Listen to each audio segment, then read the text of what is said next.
Nathan frowned at Duke Godricson's skepticism. Slowly, he made his way off of the fallen redwood tree and tried his best to reason with his opposition. As he took a step forward, he realized that Duke Godricson was wary of him, since the armored noble raised his drawn sword slightly. Nathan stopped and shook his head. "You may think me naive, sir, but I think the same of you. If you are the one to officially cut off the marriage, you'll save your honor. Sure, you'll have to pay a small fee of compensation to High House Lightstone, but you'll be avoiding any further trouble."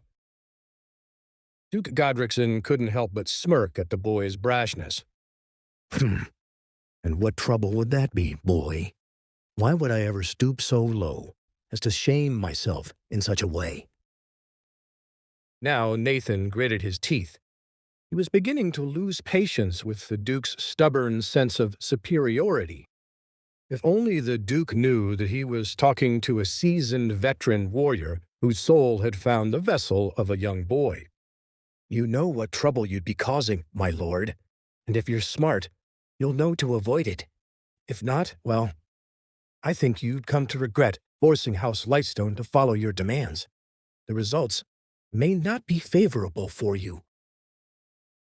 Duke Godricson took a step forward now, almost begging Nathan to draw his sword. "And what result would that be, boy? Do you really think House Hayfield would survive the mighty wrath of my great fiefdom? With the raising of a finger, I could have 10,000 men descend upon your family and wipe them off of the face of the earth." Nathan nodded slowly. A malevolent smile crept up on his lips. Duke Godricson's grip around his sword blade tightened. "What about my words makes you want to smile, boy?"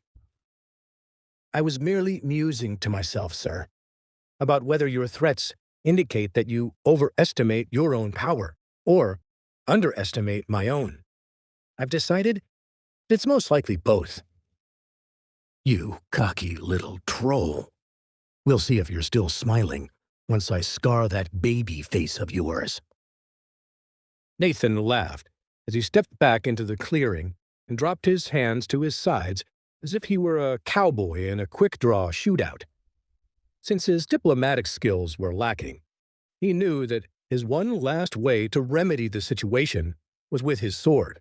After all, there was no better way to earn the Duke's respect than by besting him in a duel.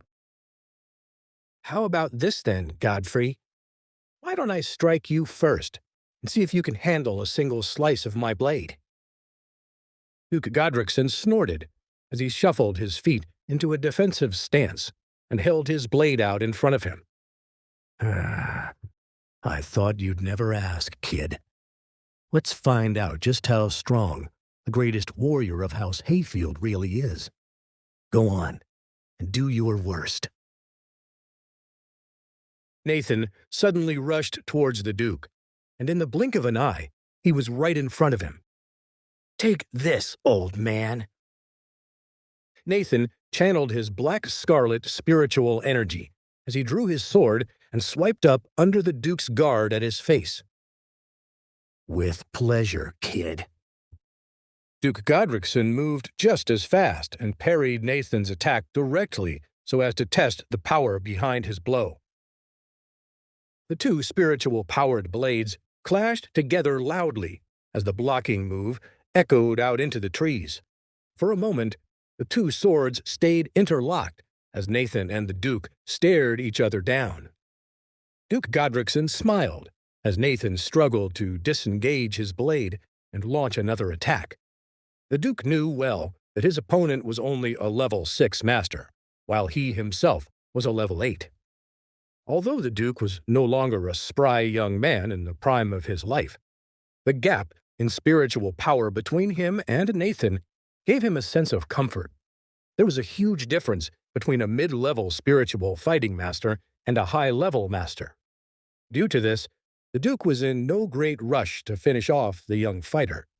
He casually watched to see what Nathan would try next. Cling! Clang! Nathan snarled as he finally freed his blade from the Duke's block and swung an overhead cut down towards his opponent's head.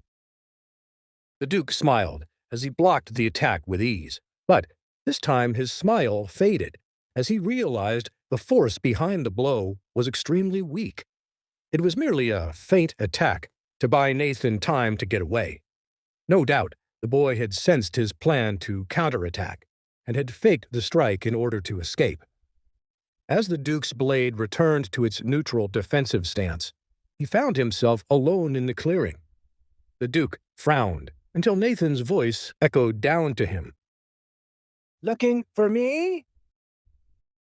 The Duke gazed up and found Nathan standing comfortably on a thin branch suspended 30 feet up in the air. Spiritual energy glowed off of Nathan's feet as he used the power of Asura to cling to the weakest ends of the branch, as if he weighed next to nothing. The Duke snarled at Nathan, taunting him to come back down to attack once more.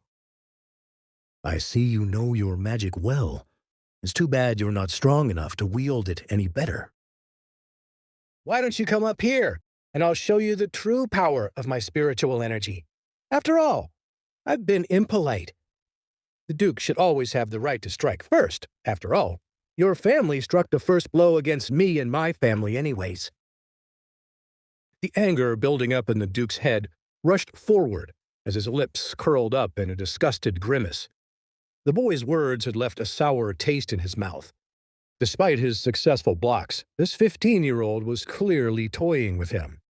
Typically, in a noble duel between respectful fighters, a weaker warrior would try to block the opening moves of the stronger warrior, thus having a slight advantage in seeing the stronger opponent's move before having to respond.